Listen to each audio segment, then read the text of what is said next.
Hey folks, in this video I want to introduce what I call the dynamic view of ADTs. Now before I get to the bias text, let's talk about what you've already seen.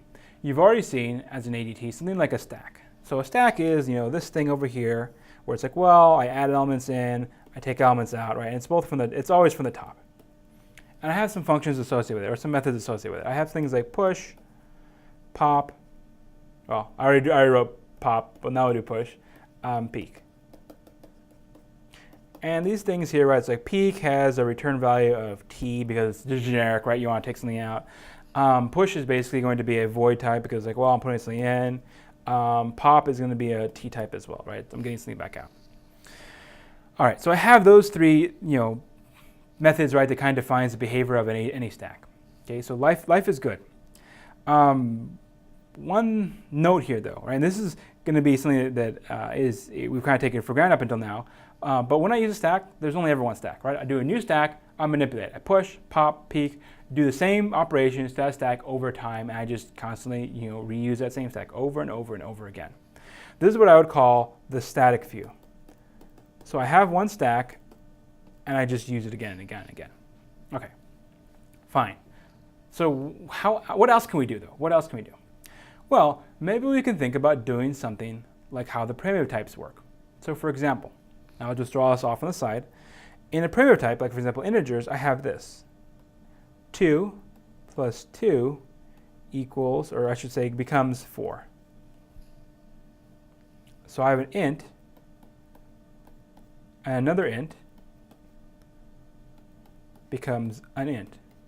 So notice here, right? If I go to add two integers in Java, I don't change those, the variables that they're stored in, right? Because behind the scenes, right, somewhere there's something like this, right? It's like A plus B, and maybe it gets stored into, and I'm drawing the left and right the wrong way, but just, forgive me. Should be flipped the other way. When I do this operation, I'm not changing A or B. I'm only changing C. I'm basically getting a new result, right? Somehow, right, the operation up top would maybe be equivalent to like a plus equals or something like that, or plus plus, right? We change it in place. In general, though, for numerical operations, we're kind of not changing the inputs, right? We leave A and B alone, right? For a stack, well, a stack somehow has a sense that, so let's say I want to push something on a stack, right? The input to that operation is the stack plus a new element, right? And then I change the stack. Here, right, we're basically not changing our inputs, though, right? We leave those A and B alone. So this is what I call a dynamic view. So basically we're going to say that we're not going to change the contents of objects anymore. We're going to just generate new ones. And so here's our example here in terms of that point2d class, which you mentioned in a couple of examples in other videos. So here what we have is, for example, add. So I could have 2 points. For example, 1, 2, and then 3, 4. I have 2 points, and from that I get out basically another point, right? So I get 4 and 6. And this notation here, right? So this is notation, it's math notation. This is technically a cross product here. No, it's not. No, it's just a normal product. It's a product of sets. So point2d and point2d are basically saying, oh, it's like just give me a point2d, right? So give me a point2d, give me another point2d, and then from them, magic happens. I get a new point2d back out. Okay, that's what this notation is reading, right? I just have 2 point2ds and they become something new. We're not changing either of the inputs, right? We're just generating something new. Same thing here for subtract. Give me 2 points, give me another point back out. Next one's a little bit different. Point2d in, double out. Okay, so there I'm not regenerating my type. I'm changing it a little bit. Get distance, 2 points in, double out, equals 2 points in, Boolean out. All right. So what we have talked about in the past is basically this stuff right here, which is I have a type, and maybe I get some information back out of it, right? And maybe even I change something inside of it, right? That's fine. This is maybe new to you though, right? So this is actually what I would call an algebraic view, right? So we have basically operations that are defined over inputs in our domain, which is all points, which then produce something else, right? They produce then another point, right? Which is in the set of all points possible.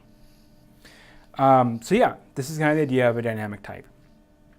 So in this example, we never, if we're doing any of these operations, we'll never actually change the contents of a point.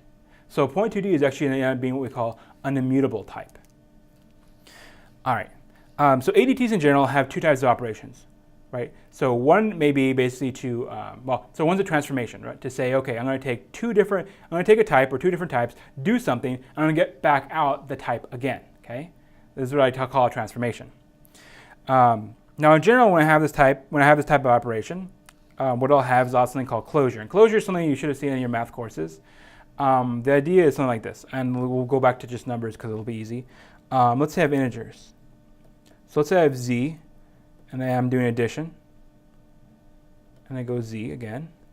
So if I have some integer plus some integer, I'm going to get an integer back. Addition is closed over integers. So if I put in basically two integers, I'm going to get two integers back out, right? Same thing that I put in, I get back out. This is in contrast to something like, let's say we have z divided by z. This operation is no longer closed because it could be the case that I get something that's, well, I'm going to get a rational number, right? Maybe some of them are z, but in general, I get back a rational number, right? And this should be r. So yeah, it's not closed. So here, right, we're going to assume, right, that we have closure. All right, the other type here of method we could have is something called, well, it's called like an extraction method. Basically, get information out of that object, right? Get information from the internal state. So these over here are based. So this over here is transformation versus this is extract.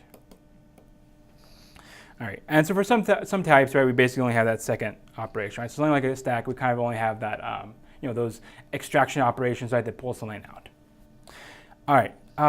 So hopefully right after this video, you guys basically have a sense of what a dynamic type is. So dynamic type really is just this type that's like, well, if I'm doing operations, I take two things, right, do something to them, and I get that same, a new object of that same type back out, right? So I'm basically regenerating my type. Rather than having one in place that I change all the time, I'm creating new types. So that we'll call the dynamic view of ADTs.